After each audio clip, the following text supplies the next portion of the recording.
Welcome to Two Psychics. This is Michael Edley, evidential medium and mystic, discussing all things spiritual. Hello, I'm Mary Amy of Two Psychics, an intuitive wisdom coach, tapping into your mystical life and sharing messages I receive about you.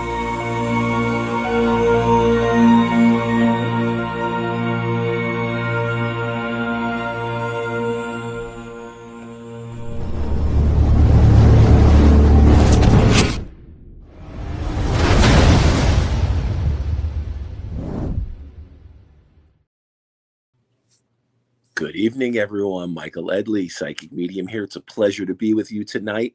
I'm happy to be here live. You may be watching on Two Psychics page or Mary Amy's page or even my Eye of the Spirits page or any of the platforms that we're streaming on. But wherever you are coming to us, we are so happy that you are here and joining us as part of Two Psychics podcast.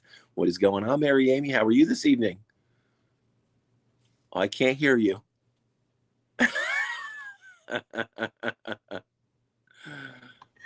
Oh my gosh, I did that last time. All right. Hi, everyone. Welcome to Two Psychics Podcast, episode 68. And it is September 25th, and it's all about paranormal activity. Welcome, welcome, welcome. And tonight we have a guest, Michael John Angus, firefighter, EMT, author, producer, cinematographer of Beacon TV. And he's going to join us in a little while. So welcome, everyone. Anyone who's joining us, please, please, please, would you make some comments or ask for a psychic reading, something? Let us know where you're watching us from. We'd love to know. Yeah. So I'm an intuitive wisdom coach. Michael is a evidential medium and a visionary. And together here we are. We've been doing this since 2024.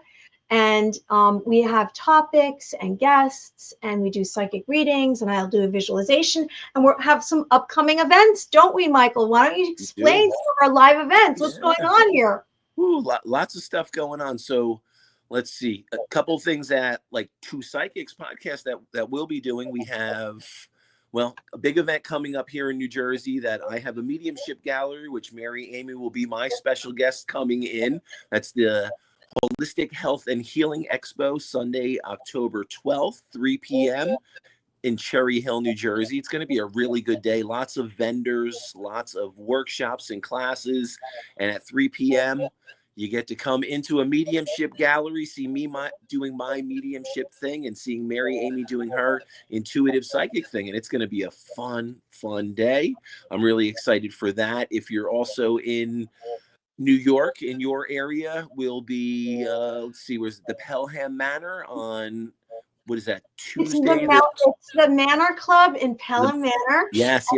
October 21st. And we are doing it there. And if that goes well, we're going to be doing a much bigger event there, which is exciting. Yeah. And we are embarking on a journey now. And this is the new thing, right? We do the podcast and we'll do live events. And I'll do a shout out. So, and then if you're in the Jersey Shore area, Sunday the 19th, I have a psychic event going on, which we had a big one last night that sold out down at the Captain's Inn in Forked River. And it's a cool Reiki and readings event with several practitioners that we put together to kind of experience Reiki energy healing and different aspects of psychic and mediumship readings. That's at the Garden State Distillery in Toms River. So I love that. We haven't been there in a while. So I'll be down there on the 19th. And then the 25th and 27th, I have healing meditation and message circles that I'll be doing here down at the Jersey Shore. And I'll be putting some information out on that probably within the next week. But yeah, a bunch of stuff coming up. And yeah, it's going, you know, and it's fun. And we're kind of getting into that zone. And, you know, it's that time of year where we're going, you know, we're in that fall season. Halloween is going to be upon us soon. And then we go jumping into the holidays. So I can't wait to bring what we're doing to a lot of people, let them see it, let people experience, you know, I think the process of seeing mediumship and seeing psychic energy flowing live is just such an amazing thing, and even if you're not the person getting the reading, just experiencing it, hearing it, and kind of being in the essence of that energy, healing will occur. And I think messages come through, not just for the person that's receiving the message, but people that are in the audience can also get lots of healing and understanding of the process and seeing it. And as it unfolds, it's a very magical thing. So I'm really excited. I'm really excited for that. Well, the subject matter that we discuss is somewhat of it's a chance to activate. So you have information that it was wiped clean, and now we are bringing it forward. Your DNA knows about all the subjects that we're talking about. You are capable of psychic phenomenon. I'm twisting my words tonight. Psychic phenomenon. Last week, if anyone watched it, we did do some psychic phenomenon. We did a visualization. We spoke about angels and miracles and upcoming. What do we have upcoming? Well, next week, we have a team. We have a paranormal team, David Eller and Janice Nolan, and they are a team of investigators. It's for the paranormal unit for the research and study of unexplained events. It's called Pursue. You can look it up, pursueparanormal.com. They search Bigfoot, cryptids, they're cryptozoologists, and they've come together, and they're actually together, and they also pursue cryptids together. Then October 9th, we have Rebecca Keating, and she is a shaman sound frequency healer, and she's an author, and you can find her on shamansisters.com. And if you look at our Facebook page, Two Psychics Podcast, I put posts, also my page, Mary Amy, and also I Have the Spirits, Michael Edley's page. You can find a lot of what we have upcoming. And anyone who's out there, please write a comment, join us, ask for a psychic reading, anything you would like. So tonight, Michael, what's our topic? Well, we have a paranormal investigator, so I thought it was perfect to speak about paranormal activity.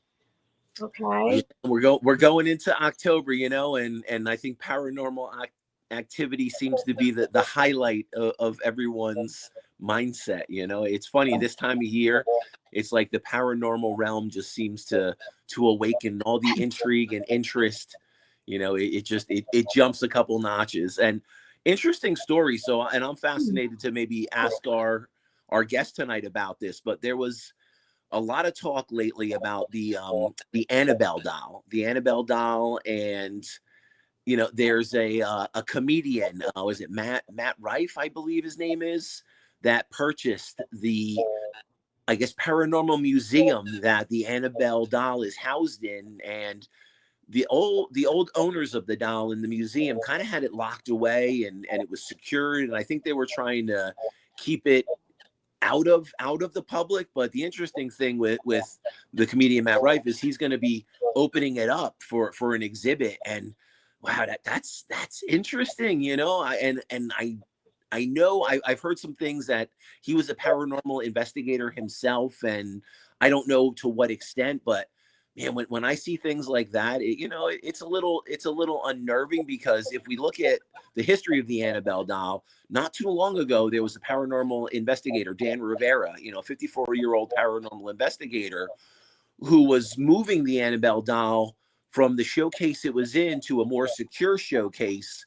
And after he had handled the doll that evening, he had passed away from a cardiac episode. And I don't know if they divulged exactly what had happened, but obviously some type of cardiac arrest occurred. And, that's a little unnerving, that now people may have the opportunity to touch or handle or come in close proximity of this.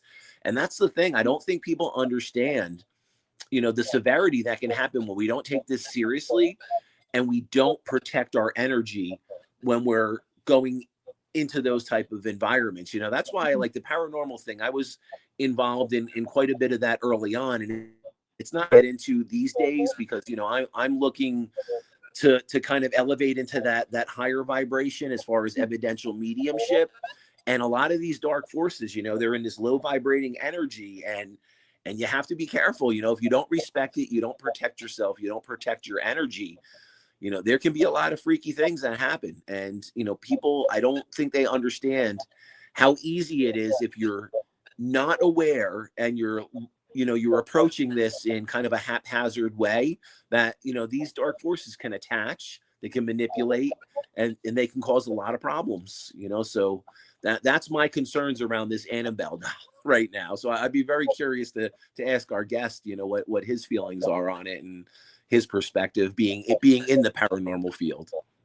I've had situations where I'm unaware that something attached itself to me, and I've also had times where I'm very conscious because I'm knowing, okay, I'm going to be in this situation. I need to make sure. What I do is I clean my hands with salt. I wash them with salt after. I also will sage.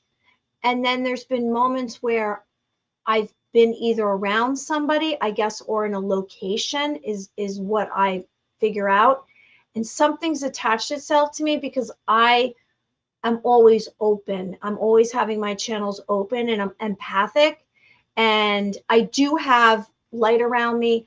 But there are times when we're vulnerable and we don't realize maybe we're going through a moment of, I don't know, maybe either we have an illness, like we just have a cold, or we are more, have our guard down.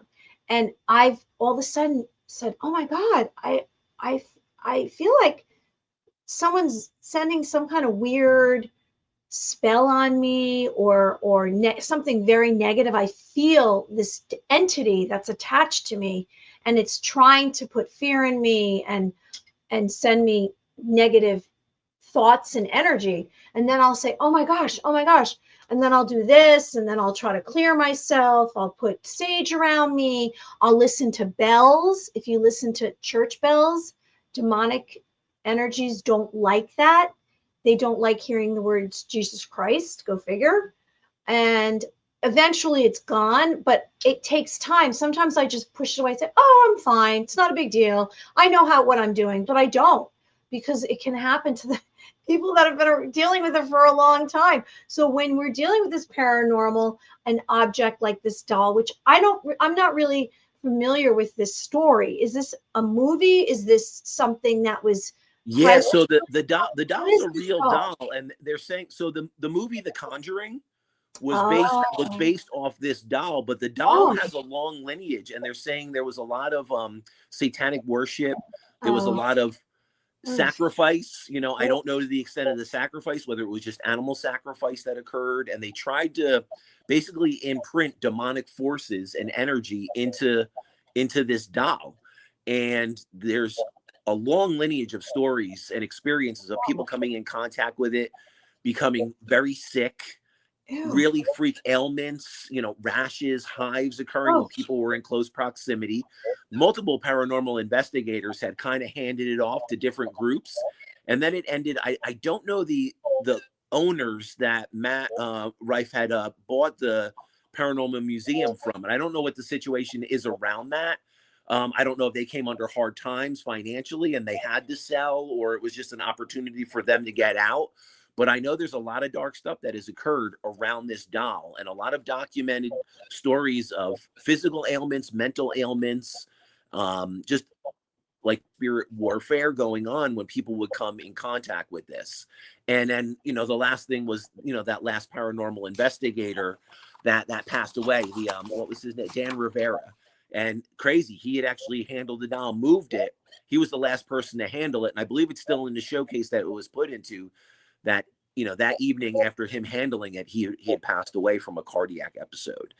And that's kind of freaky, and I have to say, in my own life, my own thing, see, in my aspects of mediumship, you're kind of connecting to the divine realm. So you're kind of surpassing and going beyond the low vibrations that exist here in the physical earthly realm. And that's where we're finding a lot of these demonic energies. We're finding a lot of, the ghosts. But another thing people have to realize is, if they're having experiences in their home, or they're having experiences in a certain environment they're going to, we have to rule out a lot of, initial causes that could cause energy disturbances. Are there ley lines, or is there electrical interference in the house?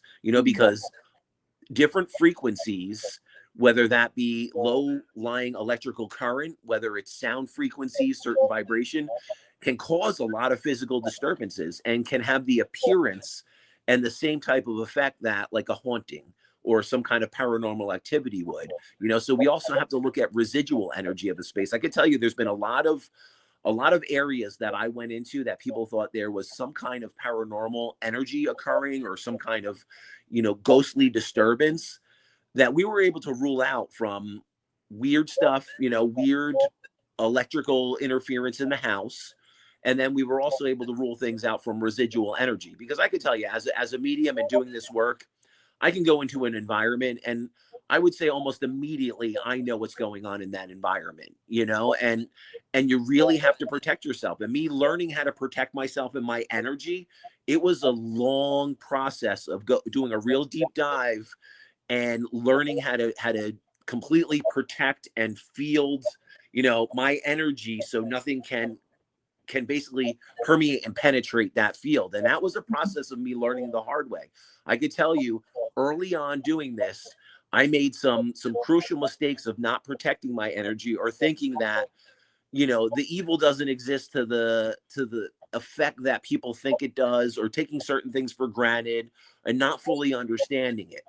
And, I learned the hard way by coming in contact with some really weird, freaky stuff that had some negative consequences on me, physical, emotional, that I had to cleanse myself. I had to go through a whole process to release some of this energy.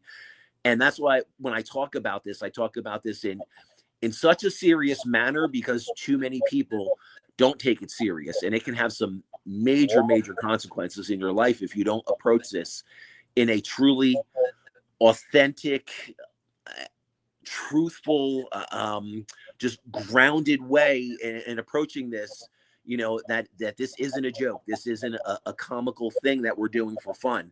There is truly a spiritual warfare going on. And if you're not respectful of your energy and the energy of the spaces you're going in, and I mean respectful by understanding your energy, understanding how those external energies can affect you, understanding how your inner energies can fluctuate. If you're not grounded and balanced, you really need to work on that stuff and do that stuff before you go into environments that can cause some kind of adverse condition. And that was my thing. I wasn't respecting it to the degree I should have. And I thought I was invincible, and I thought my energy couldn't be permeated, and I thought I couldn't be affected by that stuff. And I was, and I learned the hard way. And that took me on a several-year lesson of studying with many different people, understanding the different aspects of, demonic encounters, understanding earthbound spirits, understanding ghosts, understanding residual energy, understanding exorcisms, understanding what's behind all the lineage in modern Christianity and exorcisms, what they do. I actually took a deep dive. I was actually very blessed to be able to come in contact and discuss exorcisms with some people that were exorcists. And I can tell you, a lot of the people that are out there doing this, you don't really know who they are, and they're not really talking about it. But through some mutual acquaintances and some things, I was able to actually go into some deep dives and really understand it from the spiritual war going on. And I think we're seeing that unfold in our society today. And I think people need to understand, when we're dealing with these demonic forces, when we're dealing with these evil energies, there's a lot of things that you have to look at. There's a lot of stuff like, are you being consumed by the news, the social media, external information? There's certain things that can draw us into this and make us more susceptible to it. We really have to understand evil can incarnate in many different ways if the mind, body, spirit is weaker. There's openings. And that's why it's so important for us to do the deep dive, do our energetic work, protect our energy. But if we look at the evil energies, they have the power to distract, to divide, to enslave us, physically, mentally, emotionally, spiritually. And that can have multiple devastating consequences in all aspects of our life. So what I would definitely tell people is understand this energy can manipulate you in many different ways and cause you to be very reactive. I think look at society today And most people don't even understand that evil has infiltrated their life, has infiltrated their circle, has infiltrated their environment. You know, we're being force fed many things through the media, through the news, through, you know, look at different social feeds, you know, look at what's going on. I don't know about you, but I've seen people that were very close, you know, fall away from each other because of different things that were presented to them politically, socially, by, you know, a social injustice, or, you know, a right wing, left wing divide, you know, different aspects of medical things. You know, look at all the divide we saw through COVID. I mean, so much of that stuff has an evil underlying element to it that we need to understand. Evil can infiltrate all aspects of society. It can infiltrate all aspects of our being if we're not protecting ourselves and we allow it to. And, you know, there's certain aspects that we need to understand. You know, distractions, like are we distracted all the time? Are we being pulled into other things when we could be protecting our energy? Are we, and when I mean distracted, are we being pulled into an argument on our social media feed where we spend an hour going back and forth trying to prove our point to someone, which is, you know, it's senseless, mindless nonsense that can pull our awareness into some kind of chaotic energy, when just think how much better your time could be used to protect your mind, body, spirit. You know, could you utilize that time for your own personal healing, your own personal growth? You know, and we need to be aware of all these different aspects and how easy it could be pulled into our internal and our external energy if we allow it. You know, so we have to be very mindful, so we're not reacting to this. We have to be proactive. And when we're proactive, we can protect ourselves. We can harness our own energy to protect ourselves from that evil infiltrating the mind, body, spirit. Yeah, I am really focused on what I'm doing. So I'm probably not a candidate for the conversation thing where you just spend time, because I don't waste my time. Yeah. If I don't feel like I'm doing something productive, I'm annoyed with myself. And I just don't follow that trend, but I do see it. I'm not, it's just, to me, it's self-defeating. And Yeah. also what I learned a long time ago is that if you go into a situation and let's say you make a post, and it's almost like you're saying a post, this is my opinion, counter it, debate me. Yeah. Like I can't, I don't, I'm that's not my stand. If I do something, I'm just making a statement. That's all. And if someone starts debating me, I literally try to take them down, and in other words, try to mute it, where I turn it into, okay, well, you know, thanks for sharing, but I'm not interested in doing that. But I do see that it's a trend right now, like to have this big debate. But then, you know what I heard the other day? I don't know if you heard this too. So there's sides. What if you throw another version in? Like people, it's like they want to have this debate with someone else. You throw another opinion in, and then it gets a little confusing.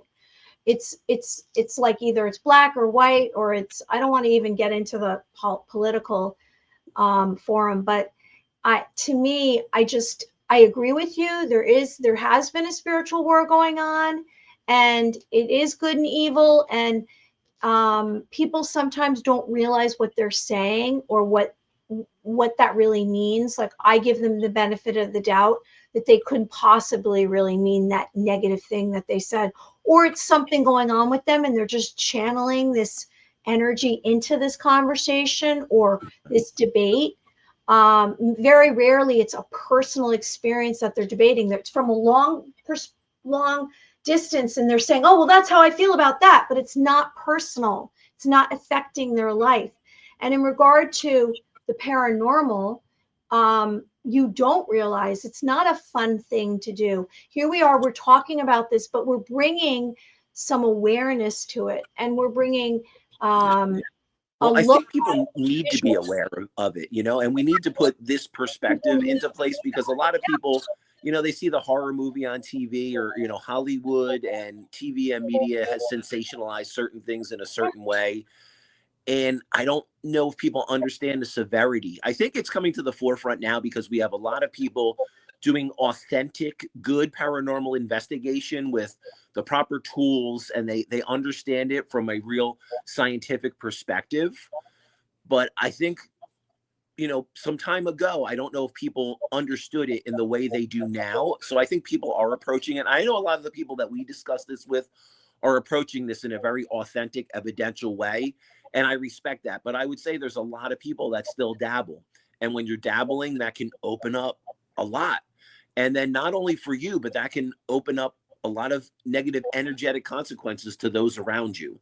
The environment you're in, the environment that you're kind of opening that to. And that's the one thing people need to understand is evil will initially feed off some very basic things.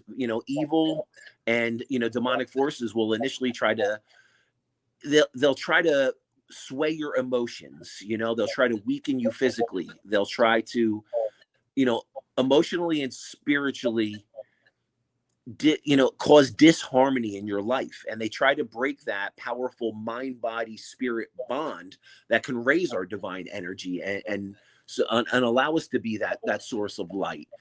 So that's one thing we need to be aware of. And there's easy things that we can do to protect our energy. And, it's starting very simple. We don't have to overcomplicate it, but I think awareness is the first step. That's the first step. And talking about this type of stuff that we're talking about can bring awareness to many people. There really is such a thing as you made a pact with the devil.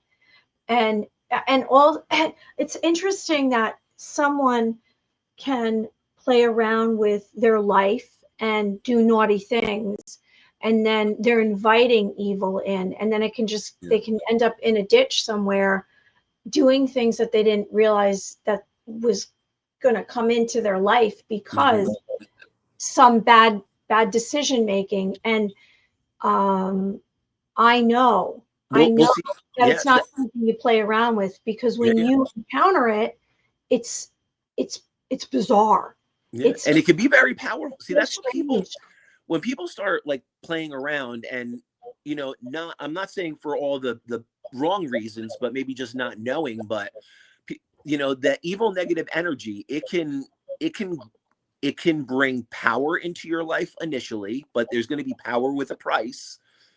I've seen it. I've talked to these people. I've had some of these people as clients, for not understanding certain things that are going on, and wanted an evidential medium to come in or me to, tap in psychically and see what's going on. And early on, I would do a lot of that, and I would talk to these people with their experiences and try to help them navigate it from my perspective. And, it was very interesting. And I could tell you, evil can absolutely bring power. It can bring, financial gain. It can bring notoriety. It can bring a lot into someone's life. But I think when they go down the dark path and not understanding what they're doing, when they do realize it, sometimes, the consequences have fully manifested in their life. And it's like, wow, what do I do now to try to get out of this? And that's a lot of times when I spoke to the people, it's like, I did this. It may be a mistake, and I think it is. Now, what do you see around me? What what's coming to you? What are my loved ones in spirit now trying to relay to you that they're seeing from the other side that's going on with me, that maybe I can find a way out or find a way through this. And I don't want to get into all those details right now. And for respect of people that have been my clients and some people that I'm still working with. But I can tell you, dark forces can manifest in a lot of ways. So we have to be very mindful and very respectful of protecting ourselves from that energy, and you know about that just like I do, and how serious it is. And I think, it's interesting. One thing that we see going on in our society today is we see what they call the pendulum effect.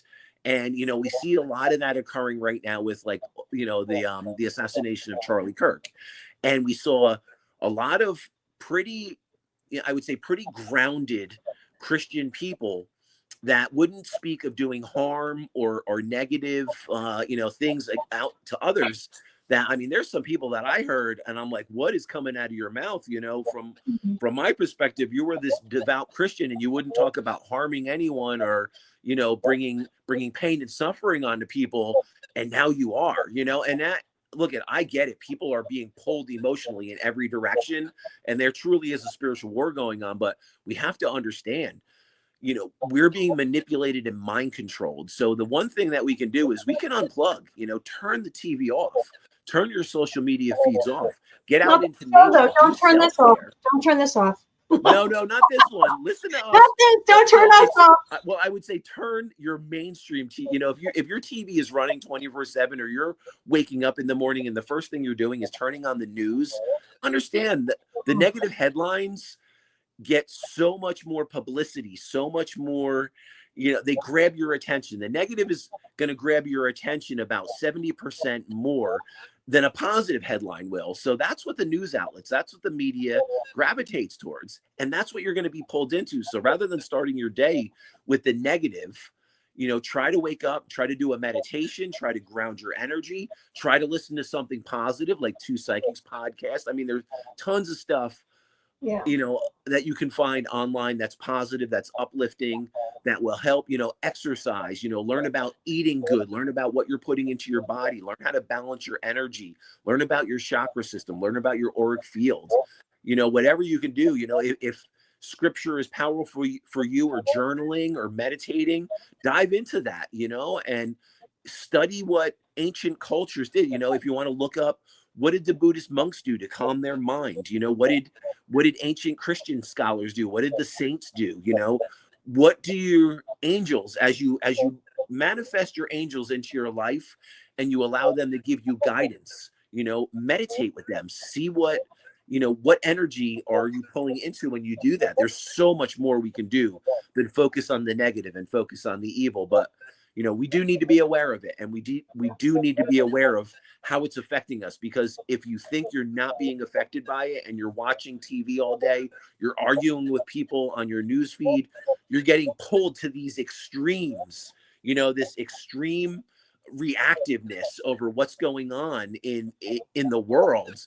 You need to check your energy, and you need to do some internal work, because you're absolutely being mind controlled and brainwashed, and you need to recharge your energy, and you need to harness that, and that's the thing. If you're being pulled to the extremes in some way, shape, or form, you're not fully in control of your energy. And that's the reality of the situation.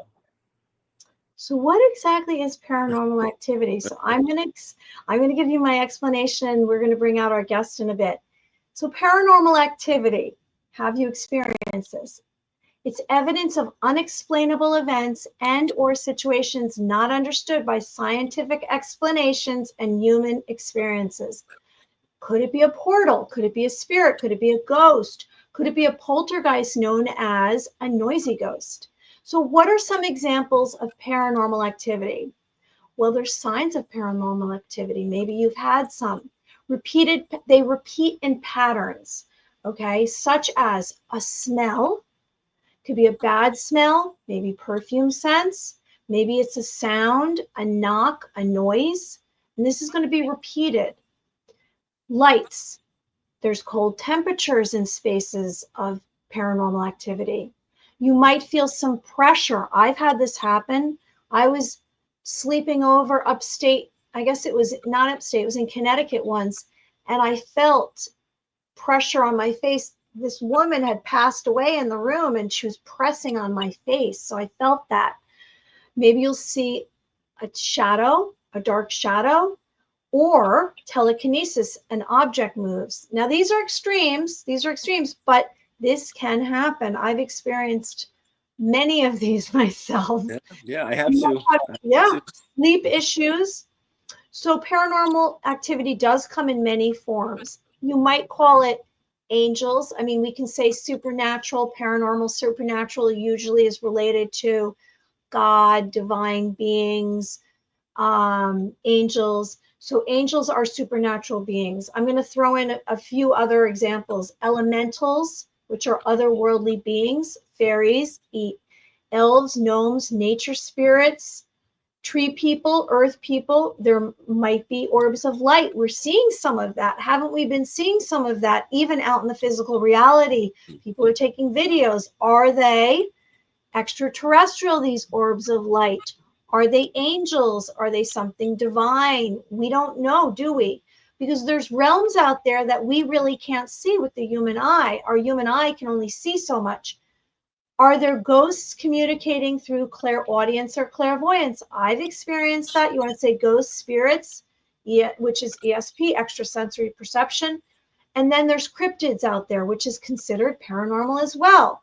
So cryptids are different species of animals that are unnamed, and they're not given, I guess, they're not said that they exist, cryptids, but they could be Mothman, the Loch Ness Monster, vampires, Bigfoot. I love the Bigfoot. Zombies. Now, hauntings can happen at locations that give off negative energy. Something happened there. Michael was speaking about hauntings earlier, and this object, this doll, and wherever she was, there seemed to be something that was very negative that happened, either a death or an occurrence that was very negative. And then psychic ability is considered paranormal. Now, there's a lot that's going into this word paranormal, and I'm just putting it out there to bring awareness. And also sightings of UFOs with spaceships and alien abductions are considered paranormal. Okay, so tonight we have a guest, very exciting. And he's already in the studio. He's waiting right there. And he's coming on in 2 minutes. 2 minutes he's expecting to come on. Okay, so this is Michael John Angus. I don't know if I'm saying his name properly. I've not spoken to him. We've messaged each other, and I'm excited that we're bringing him on tonight on Two Psychics, episode 68. He's a seasoned career firefighter, and he's an EMT with over 30 years of dedicated service, offering a unique perspective on both the physical and emotional toll of his profession. Throughout his career, and he has witnessed firsthand the powerful impact that trauma and trauma and the loss has had on those who serve and those who they serve. This experience has sparked his lifetime interest in the paranormal and ways in which the dead leave their mark on the living. This is going to be interesting for you, Michael. In addition to his work in the emergency services, Michael is an accomplished paranormal investigator, author, and researcher. His investigations delve deeply into the unexplained with a focus on the intersection of life, death, and the unseen world. He is a film producer for Beacon TV, and he has produced thought-provoking content. You can find him online. Spooky Entertainment.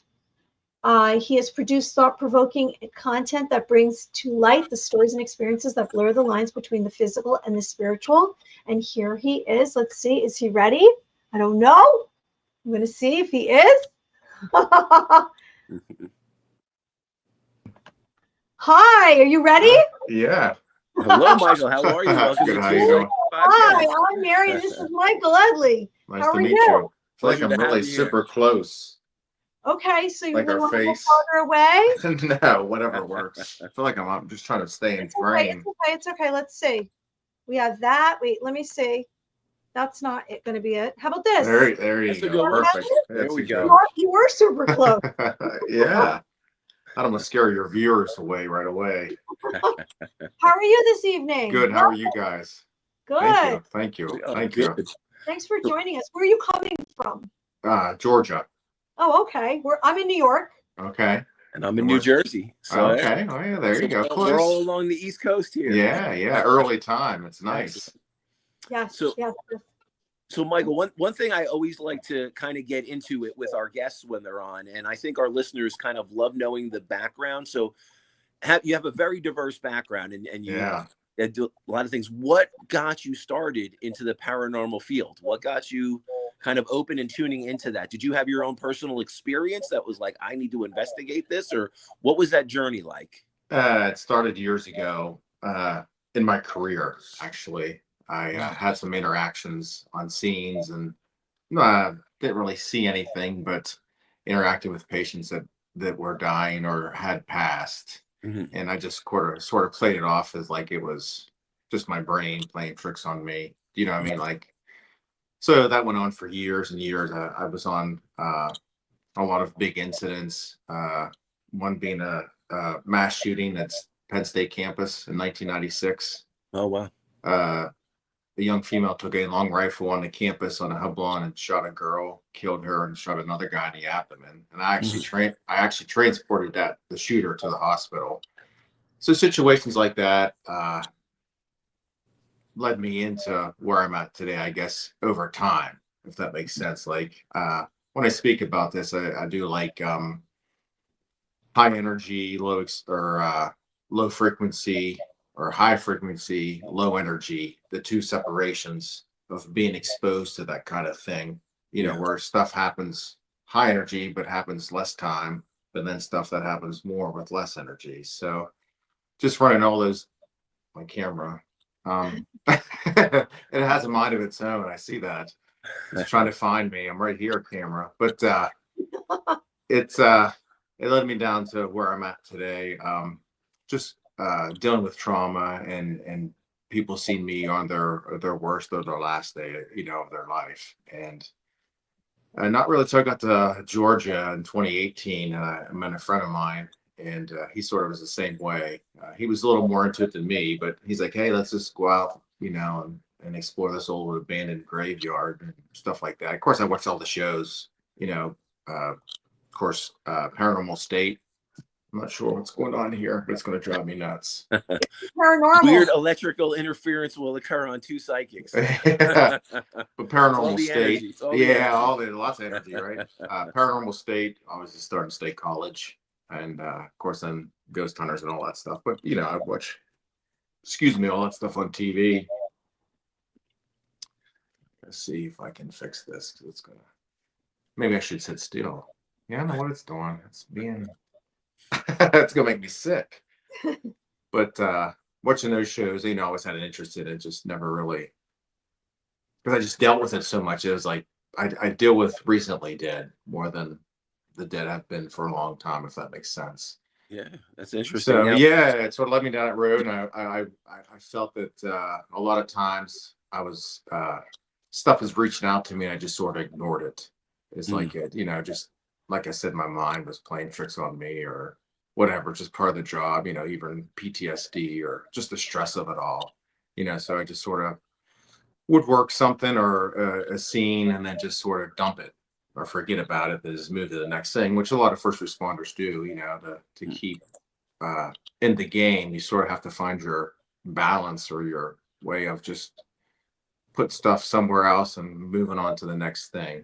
And then it just, I don't know if it just built up so much or something triggered it to where I'm at today with all this kind of thing. And now I've sort of became, a voice for them and understanding what and why they were reaching out to me. I just didn't mm. understand it then, if that makes sense. So it's Yeah, all like full circle now. Now I'm like, oh, okay. So now I can acknowledge them and whoever else reaches out to me by doing what I do. mm. So Now you have that's one of the interesting things too. Is I think like what Mary Amy and I were speaking about earlier was some of the, I guess, the more negative aspects of the paranormal, demonic Hmm. entities, different negative low vibrating things that could be in the energy. But I think on the flip side of it, I don't think what enough people talk about are positive spirits that either could be stuck or recently deceased. And I had my own story of a medium that went in to investigate. It was an old YMCA, and they kept on having these weird hauntings and paranormal activity. Well, there was actually, I would say, a spirit acting as like a guardian angel type energy, trying to protect a child from drowning. And what's interesting is many years earlier, there was a child that drowned in this pool. Hmm. And once a medium was able to go into that environment, connect to this spirit that was there, and told them, look, this is what's going on. And more children are going to drown if we don't correct these certain things that were going on. They actually corrected some of those aspects that the medium talked with the Hmm. spirit about. And as soon as they did that and corrected those things, I guess it drastically reduced the chance of any other child drowning. all the paranormal activity went away. Isn't that So crazy? Yeah. yeah, so it's interesting. So I think we tend to Yeah. focus a little bit on the negative aspects of it, but there could also be a lot of positive. And I'm Right. curious what your perspective is on that. Yeah, I think I agree with a lot of that. I think if you're bad in your life on Earth, you're probably bad. If you don't make amends or see the way or whatever it is you have to do to transition to that next realm, level, whatever it is, to be good, you may be recycled. And if you were bad, sometimes people just stay that way and don't want to correct their ways, is what I believe. And so, yeah, I think a lot of that's true. I can see the pool thing, that angel just like, hey, you need to fix this. Hey, you need to fix this. Hey, you need to fix this. The Yeah. spirit. And once that was fixed, you know, that activity went away, or they transitioned to the next level. Yeah. And Yeah. yeah, and I think a lot of stuff that we run into that may be negative is that itself. It's just recycled or bad energy or bad beings um, being stuck and still, I guess, wreaking havoc, or not wanting to change to go that next level. Mhm. The higher levels, not the lower levels. So Now, do you pick up on psychic energy? Are you like a medium in anywhere psychic, or do no, you I mean, work with those? yeah, I work with a few. We're all, I mean, obviously we're all empaths because we all Yeah. feel Mhm. feelings, and we all feel off each other, play with each other's feelings. But I see like mine's more like I see a lot like of flashes of stuff happen prior to an Mm. incident. Like um, if I'm in an accident or something traumatic, sometimes like I'll be interacting either with the patient or the deceased. It's like I see or hear them before the incident, if Mhm. that makes sense. Like I don't do it enough to where I could stop something, but after Yeah. something has happened, I get that feeling of or a flash of Mhm. something they were doing before, them communicating with me. Yeah, it's interesting. What I find in my work that I've done for quite some time is a lot of intuitive people go into your work. You just are Hmm. naturally drawn. You have that naturally healing, intuitive energy that kind of opens you to that. It's Yeah, almost like a calling kind of thing. That's what I've experienced. and I just spoke in Gettysburg about this. That I call it the mark of the dead, is just because of that exposure, and, Mm, and me having that, and the spirits recognizing that the energy is drawn to me. It's not like I'm possessed, but a little bit of energy attaches to me, to where I do investigations. They're mm, like, hey, we know that energy. We can communicate with them. And yeah.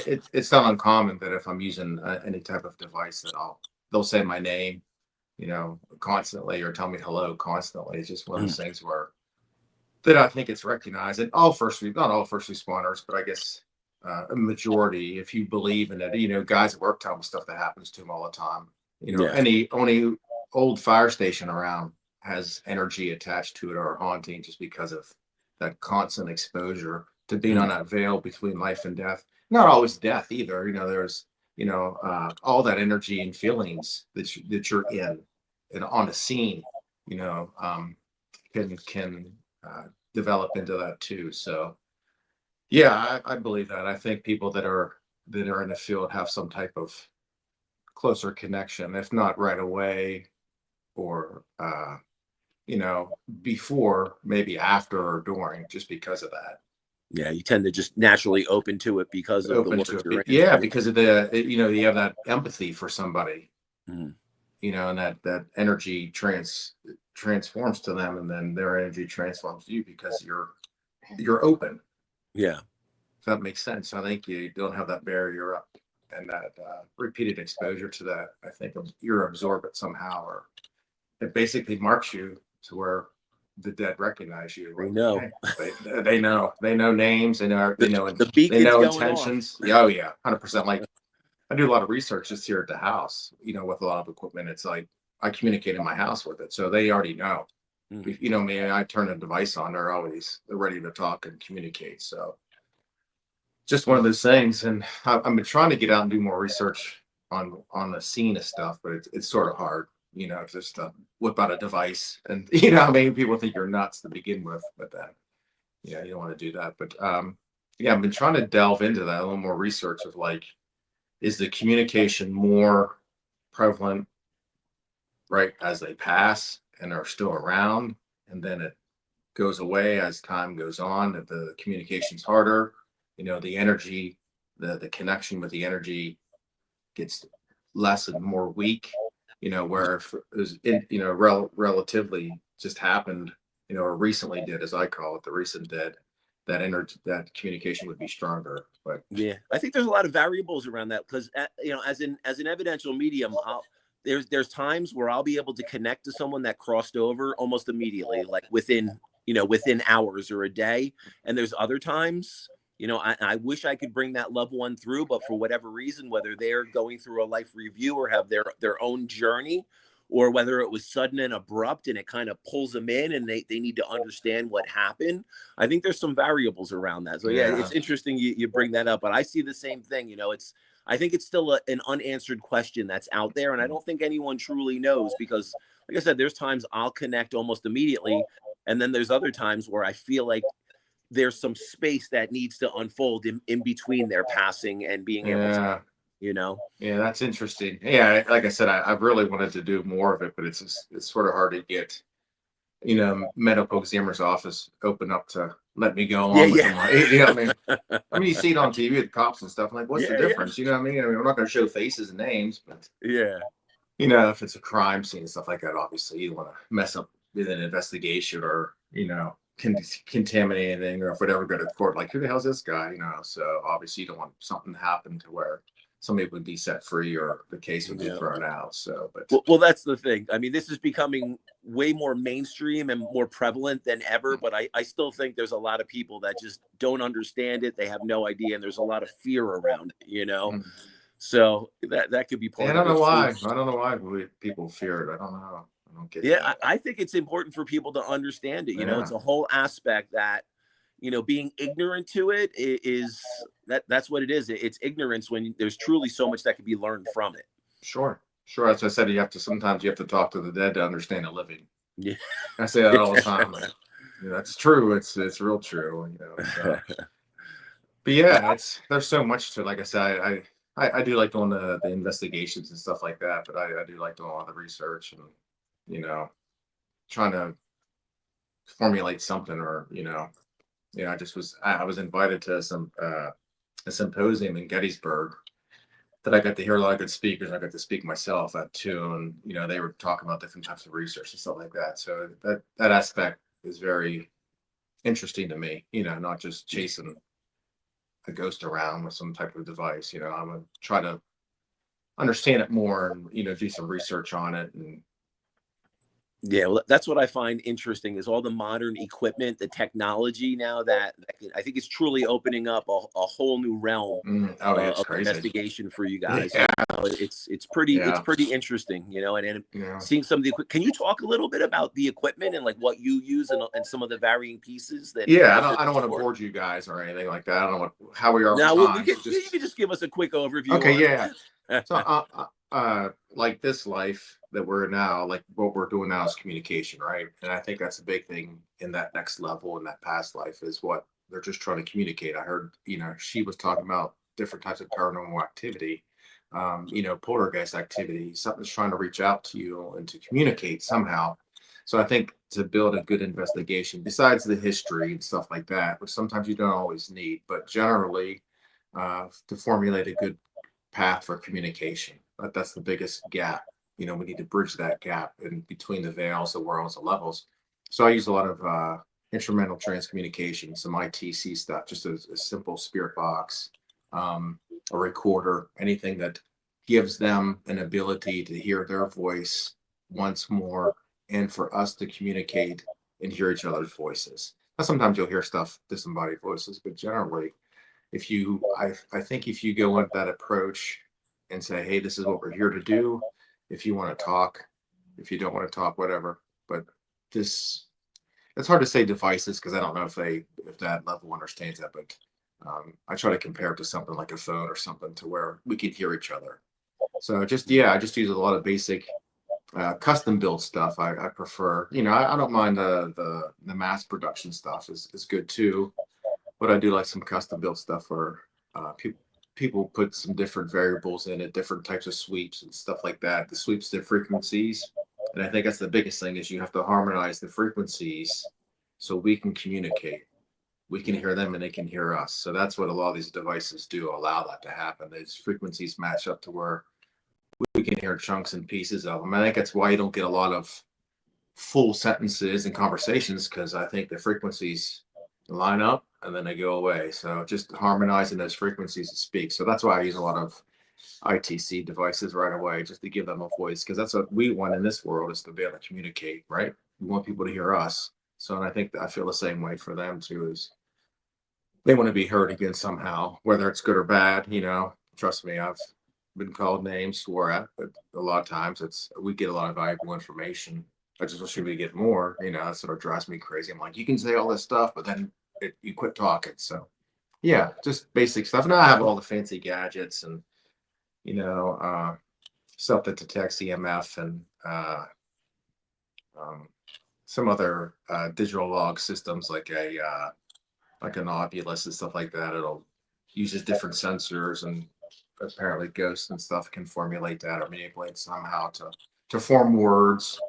Um, so the biggest thing, and even in my profession, is we usually do stuff in threes. We try to verify stuff in threes. So whether it's like a hazmat scene where you would use this detector, and then maybe a paper that had the chemical that you're trying to figure out what it is, or maybe try to see if that's the chemical. So there's three things.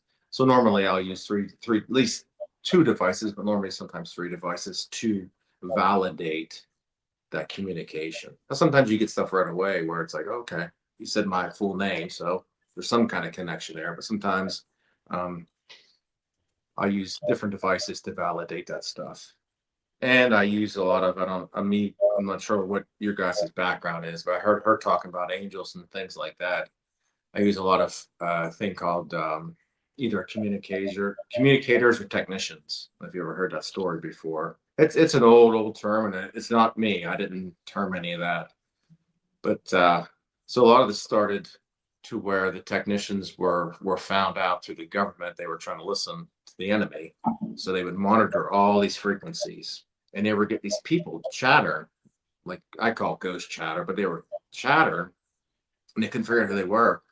So long story short, they're like, hey, what should we call you? We don't know who you are. And the guy's like, just call us technicians. So as time went on, it just got passed down through different investigators and different things. And so a lot of times I'll use that term to, and a technician or a communicator, some spirit on the other side that will speak or bring a spirit forward for you to speak to them.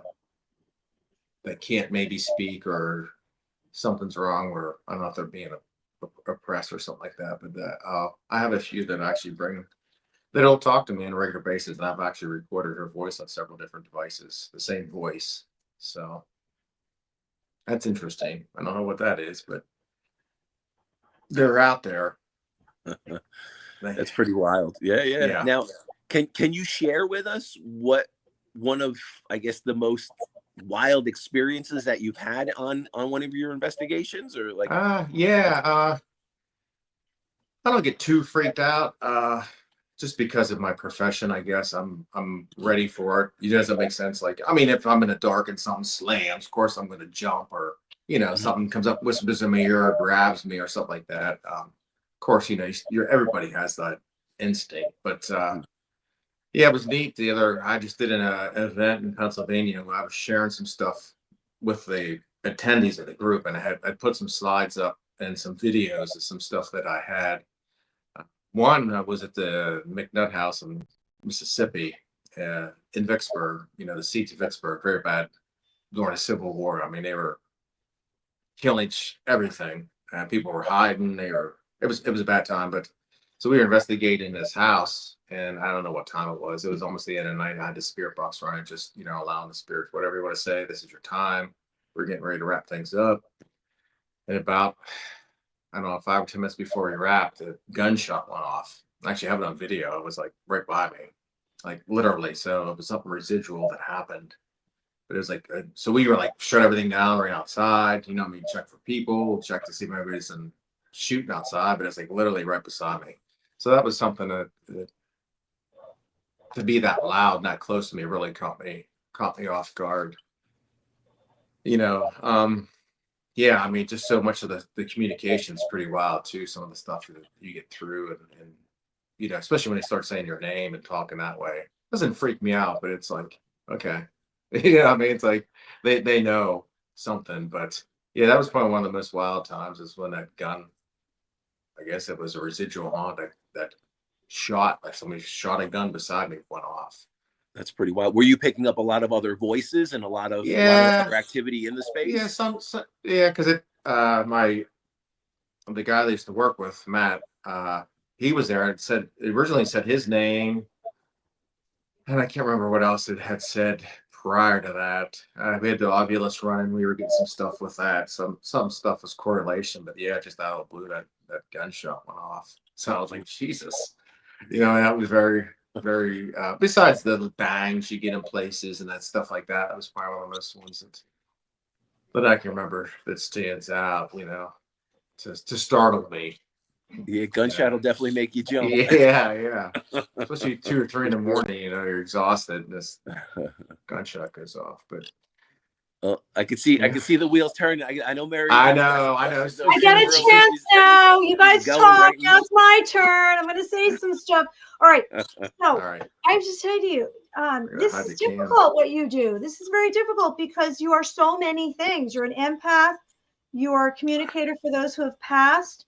This job this very intense job you have, and you're receiving messages. You're a receiver. So Michael, you're juggling all these I different know.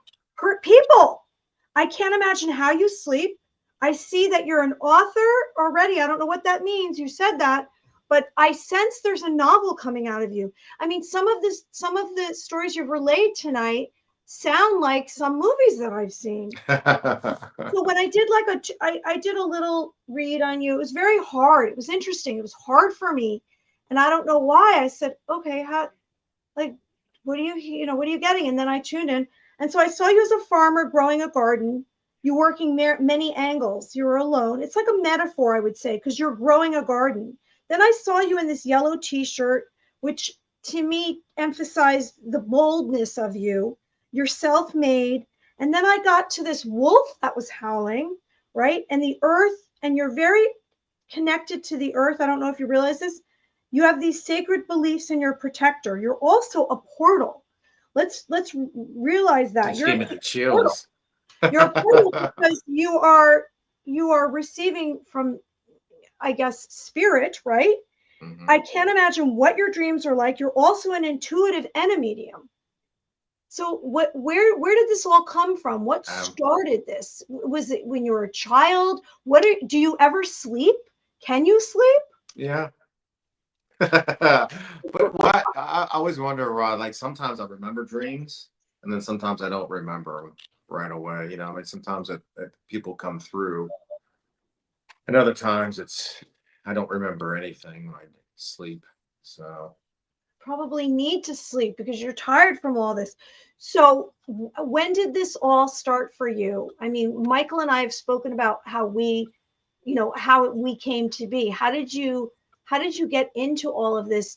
Were you first a firefighter, EMT, and then yeah, did you have any kind of psychic abilities that came through when you were little? not that I can really remember or pinpoint. Like, not really that I can think off the top of my head right now. But you know, I mean, not so obviously maybe not because it's not coming to me. Yeah, But yeah. you know, Did anyone in your family, because you're literally a portal if you're getting all this communication. nation, yeah. It really never really started till I started like in the fire service at a young age. Mm. I got my EMT when I was 16. Mm. So that's what I always wanted to do. Like I was always led down that path. So here I am 16, you know, taking grandma to the hospital and everybody else is cruising the mall. Do you know what I mean? It was just but yeah, I guess then, I had a lot of interactions then. I guess maybe I just didn't have it tuned in enough to where I knew, or I just thought it was normal. Maybe that's why. Hmm. I don't know. It's interesting though. I don't. You're the first person that I've actually ever have read me. Really? That's That very. yeah, like. I can imagine But I that. mean, at least tell me anything. Do you know what I mean? I mean, some people have. I'm friends with a lot of psychic mediums, but obviously they're not going to tell me stuff unless I want to know. Do you know what I mean? Or like we're doing this, so it's one of those things. I just Yeah, never. yeah. You're very interesting. I find it's very layered and complicated. Yes. But your energy, your vibration, what I'm receiving is high, and it's comfortable, I guess, for them, where they don't feel you're not a threat to them. Because you are Hmm. saving people, Hmm. I guess. So that might be what you're putting out there. Putting But out is that, yeah, they recognize that. that's Maybe that little bit of empathy and stuff like that. yeah. Wow. It yeah. What did you write? You're an author. Oh, I had just worked on that. Yeah, I told you I was at Gettysburg, and I did Hmm. an abstract and did a speech on that, the Mark of the Dead. So I'm actually going to put that in. They have a journal, so Hmm. that all that information will be put into that journal. And prior to that, I was published in a magazine, an article that I sort of wrote about just the top layer of my journey. Hmm. And yeah, I'm trying to work on a book. I need some Adderall, I think maybe for that. I don't know. It sounds good, I mean, I just got to sit and do it, and I just sometimes I feel guilty if I sit and do stuff like that. So, but yes, I'm fortunate. I got to write that article and have it published, and I'm getting ready to have another article published. So, but yeah, I do want to. I want to put a book out there and sort of just tell my story, and if it helps one person, then it's worth putting it out there, and what I went through and what I've seen and done, and where I'm at and how I got here. So Have you I'm seen angels or nah. communicated? Have you had the connection to the ethereal realm, something that's divine? Has anything touched you? I mean, obviously it has in some way. Some way. Like I said, for some reason I can't break through that. I just get the flashes, Hmm. at scenes and stuff, but never really past that. So I'm not sure. If Yeah. you hold on to the flash and you just stay with it, because there's thoughts and emotions and energy, and if you stay with it, Michael will tell you, if you stay with it and try to get as much as you can, it'll become more familiar, maybe not in that second, but later on, and there'll be more and more and more, and then it'll come to you, and maybe it's a premonition, or maybe it's something that has already happened, or maybe it's something you're supposed to do. It makes sense. Yeah. I'm gonna have to try. Work on that and focus more. I think it would come out more. If I would put the time into it and understand a little more than just seeing it and hearing it and then moving on. Well, that's a Not lot, though. And also, you're probably in a situation where you're dealing with life and death. So it's pretty intense. I mean, right. unless it's related to you, it's probably something you want to let go anyway. Sure. Yeah. Obviously, it's usually the person that I'm working with, or Mm. helping, that I see this, and then I caught myself in an early time of my career. Actually, I don't sound crazy, but talking to the dead. People look at me. Just one of those things that I was like, I mean, they're not going to sell you insurance, but just one of those things where like I could almost hear them talking back to me. Does that, if that makes sense, like in my brain? Mhm. Hmm. I'm curious, when you embarked on this journey of doing the paranormal Hmm. investigation, what did the people around you think? Were people, because obviously you're coming from a very professional, respected career, were people like, this, are you crazy? Like, what are you doing? Or like, what was, I'm just curious from my own perspective of what I experienced. I'm curious what you've experienced. Because anybody that's in this field that I work in, whether it's police, fire, nursing, or anything like that, they've had experiences. Mm. So So I you go think these, they were more open and receptive to it? because Okay. I'll go to Paracons and speak at different places, and people come up to me off at the end of the speech or at a Paracons like, "Hey, my grandfather was a firefighter, and this would happen to him." Or even guys at work will tell me stories all the time. Hey, you need to come to this fire station; it's haunted. Or when I worked years ago, I worked in an ambulance station. We'd have a spirit walk up and down the steps all night long. And just drive you nuts. But yeah, no. Generally, most people are receptive to it, especially in my field. They understand it, or they just, I don't know. Maybe they think I'm crazy, but maybe they're crazy. Welcome to our world. Yeah, exactly. Right. Welcome to A our weirdo world. world, right? Now, Michael, I'm curious. A lot of talk going on in the paranormal world right now is about the Annabelle doll and the comedian Matt Rife, who, is now taking possession of that doll. What are your thoughts around that? I got the meeting about You in did. Texas. Yes. Tell us a little bit about that. Yeah. I did meet Annabelle in Texas. It's on my Facebook page. Yeah. Sarah Lynn Amos. We were down there at a Paracon, and it was there. The Warren's Paracon thing with the dolls, Annabelle, and I don't know, the white doll. But they had it set up. So before the Paracon started, they let us go inside to see them. See the museum. So I got my picture, not holding it all, obviously, but with all them guys. Poor Dan was still alive. He was there. Everybody was there. So we all got our picture with the doll. Could you pick up on any like really freaky energy around it? Did anything? No, I just I put a barrier up. Yeah. So I was just sort of like, I'll stand here, get my picture, and I didn't, just let it the way it was, and didn't try to open myself up to anything. So yeah, that's smart. Yeah, I don't want any type of, I already got enough stuff chasing me around or attached to me. I don't need Yeah. I really never knew the story of that till it was on I was on TV the other day or something they were talking about the Annabelle doll story. Yeah, it's pretty wild. There's a long lineage of some weird crazy stuff that happened. Yeah, like it was in Pennsylvania or somewhere in a big mansion burn. They try to tie other stuff, awful stuff into it. So I don't know. It's just coincidence or what it is, but why don't they get rid of it? I don't understand. I don't know. Why are they holding on to this? It sounds deadly.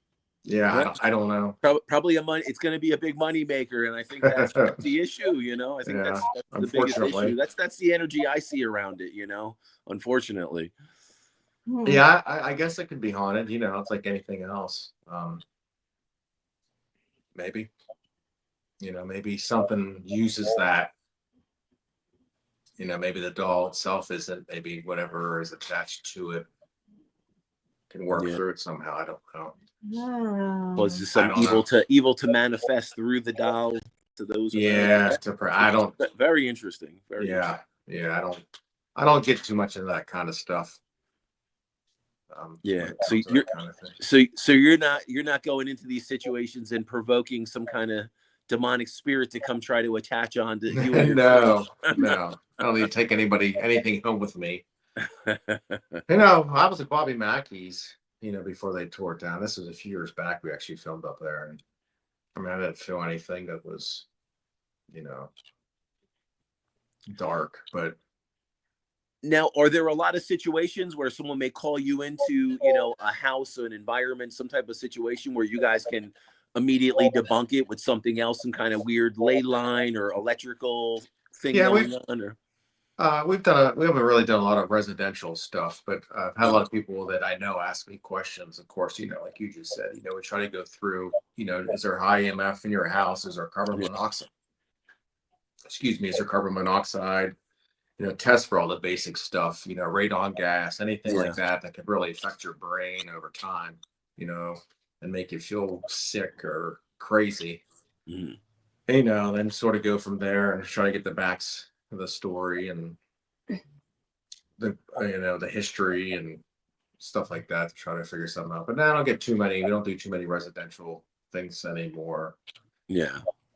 Just it's I don't want to be responsible for something that's said or done, and like, well, he said this, I'm like, Yeah. now people that are friends will ask me questions or show me videos or say, hey, I think my house is haunted. What do you think about this? And so, Mm. So yeah. tell us about how did you start this spooky entertainment, the Beacon TV, and what are some of the shows? What can we Yes. look Yes. at? I'm glad you asked Tell about us that. how we can get to it. Yes. And how are you participating? I know So, it's your show, your channel with someone else, correct? well, Beacon TV is more than just that. So, and I'll just get into all of it. Yeah. So Beacon TV was the brainchild early on a few years ago. Even before that, it wasn't named Beacon TV, but Josh Purvis, Shane Pittman wanted to start well, we already had a production company, Lights Out production company, but we wanted to start a streaming platform from the paranormal, true crime, and all that kind of stuff. So when Big TV got rid of all the paranormal, we were sort of in the works of this. So what happened, Mike Galliano, which Paranormal was one-to-one show that's a Beacon original. It's Stream Beacon TV, by the way, is on there. He basically brought it to light. Not so much not so much Beacon, but he wanted to make a show like The Office, but paranormal. It's not making fun of the paranormal. It's just a little bit of humor with the paranormal. He never investigated and stuff like that. And he's a jokester, but it's a good show. It's on Stream Beacon TV. It's called Paranormal.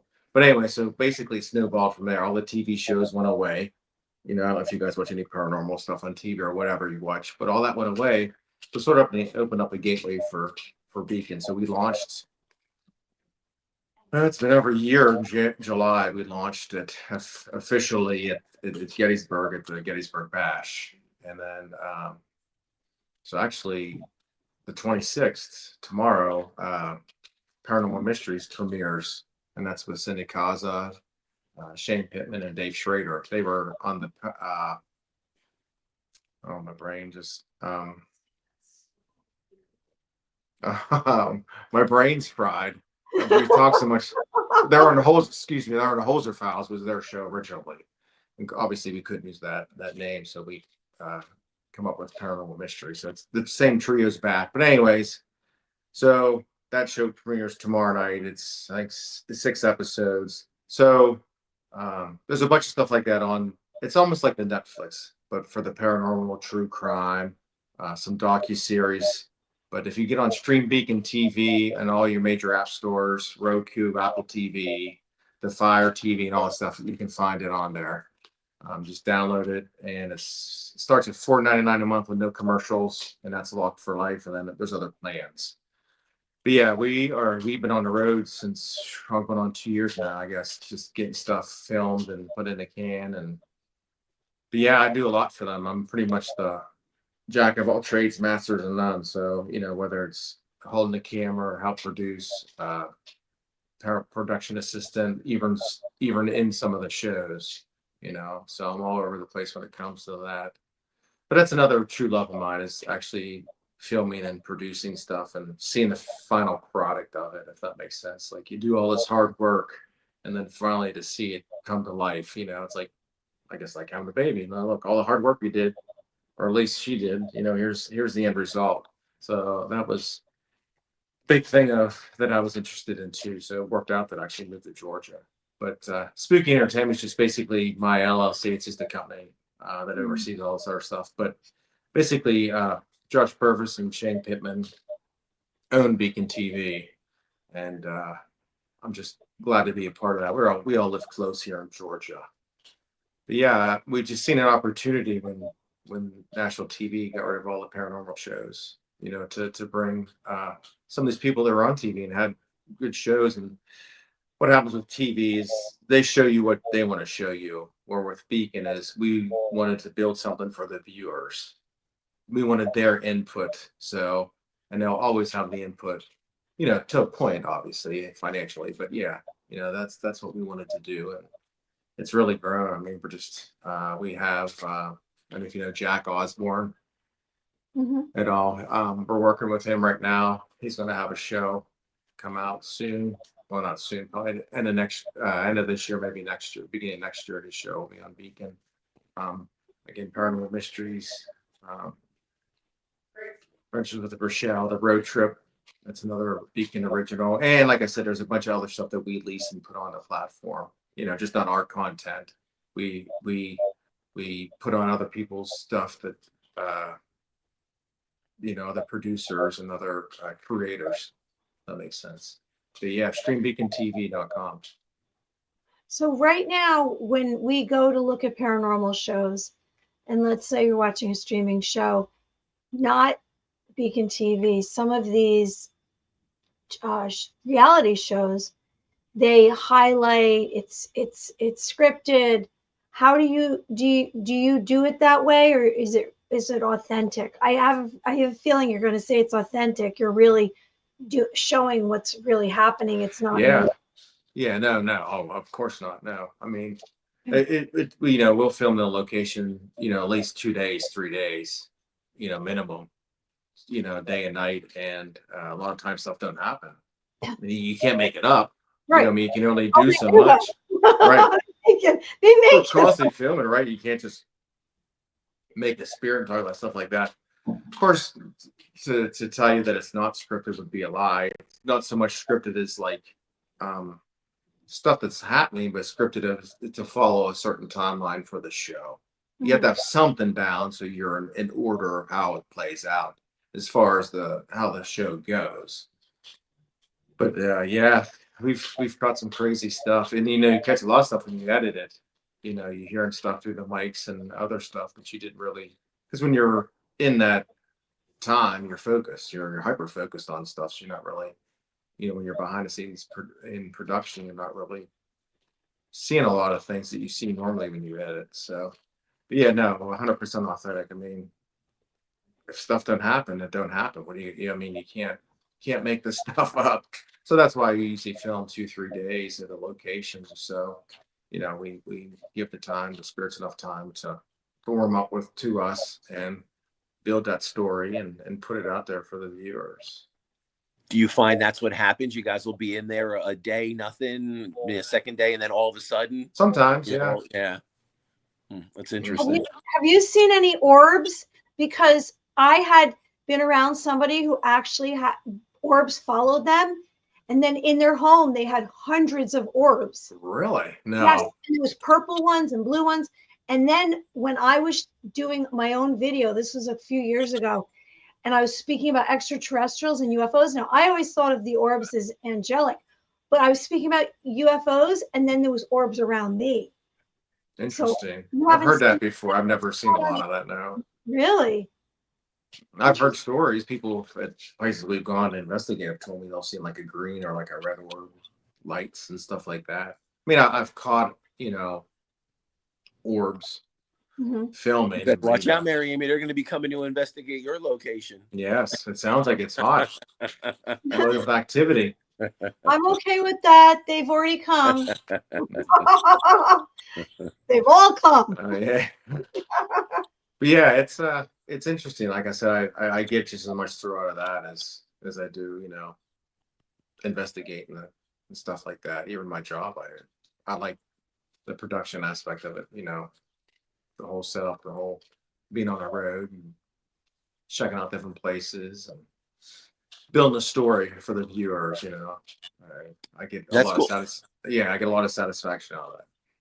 How did you end up coming in contact with Jack Osborne? How did that connection happen? Well, Josh and Shane were working with some stuff. So it's a long story when you build a streaming platform, networking and dispersing stuff and making things grow. You end up meeting certain people in Hollywood, California, and it's a small world. You know, Yeah. it seems big, but it's small. So through all those connections, um, certain individual, this lady had said about, you know, maybe working something along that lines with them. And of course, as time went on, that they grew stronger and they made that contact and they agreed to do this and be a part of it. So here we are with it. And Very of cool. course, it was delayed because his dad had passed. But they're we're not the lead production company on that. There's another production company actually doing it, but we're involved in it. Actually, Josh and Shane are going to be in a couple of at least one episode with Jack himself. So we're going to fly out. I think it's California, somewhere out west. I don't give too much away to film that over 2-3 days. So that's very cool. Is that the end goal for Beacon TV? Do you plan on going like full network, trying to bring in a lot of shows and for sure. Yeah, we're open to all that kind of stuff. You know, like I said, we're here for the viewers, and that's what we always pushed. Yeah, you know, we don't want to be that network where you're gonna like this and this is what you're gonna see. And no, that's cool. You're keeping it authentic, and I think that's all you can want. do. People want to be genuine, right? It is what it is. That's man. So now, Michael, what is the best way for anyone that wants to check out what you're doing, that wants to get a little more information into the paranormal world and follow along some of your investigations? What's going to be the best way for them to reach out and contact you and follow what you're doing? Probably not. No. No, if you get on any of my social media platforms, my link tree is there. So if you click on my link tree, it'll take you to all my social platforms, my email. I have a small website. You can check that out. You can follow me on all the social platforms. I post regularly. That's probably about the best way to keep up with me is can you share your website and your email with our listeners? It's spooky entertainment ga@gmail.com. And the best thing is just get on my link tree. It has all that there. Be right into it. Okay. Yeah, if you get on Linktree, it'll bring it all from Beacon, everything down. It'll bring everything up. Yeah, and we'll post your information on our social media, and anyone that wants to check it out can kind of jump in and find you and see what you're doing. But and I like to talk and chat. Yeah. I mean, we could talk all night probably. You know, just scratch the surface. Absolutely. You also have a Facebook page, Spooky Entertainment, and your page. Yes, correct? Michael John Angus on Facebook, and then just Spooky Entertainment on Facebook. Yeah. And Instagram. You also have Instagram. Yeah. But I said if you get on any of those socials, my link tree is there. If you click on that, it'll bring everything up in order. They can just go on there, and it's just one shot and catch me all one shot. You know, emails on there if you're interested in having me at an event or speaking. There's that contact information's on there as well. So are you guys going to be coming up into the Northeast to do any investigations? Yeah, we Adventures with Rochelle, the road trip. We were up filming up Northeast, New England area. New England, Connecticut, all that area up there. We're just up there.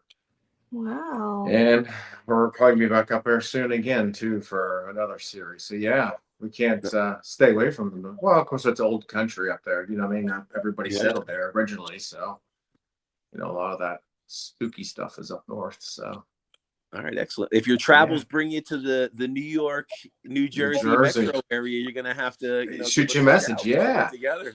Well, Mary and I'll jump in on an investigation. Yeah, I love that. Yeah, bring your aliens. Oh my goodness. Okay. Well, thanks for having me on. It's been a great time talking and sharing some experiences. I do enjoy that. It helps me out, you know, in the long run, I think. So no, we appreciate you doing this in an authentic way and approaching it in the way you do. So that's really, you know, that's what we want to emphasize, you know. Right. That's the type of paranormal investigators we want to support, you know, people that are doing it in a authentic way, right? And you know, trying to show the people what's truly out there and no nonsense, and I think that'll resonate with a lot of people. I think it does. Yeah, absolutely. So anyone out there that wants to check out Michael's work, we will post his link tree, but you can definitely check out any of his social media and Beacon TV and kind of look at some of the Yes, programs that he's going to be there's some behind and putting there's his some free stuff on efforts there. Yeah, there's some free stuff to watch on there. So give you a little teaser. Absolutely. But thank you so much for joining Two Thank Cycles you. Podcast. Thank It's been a Thank you. fabulous conversation. Yes. And man, Yes. you're right that we could go a couple more hours. I still Yeah. have a whole bunch of questions Amazed.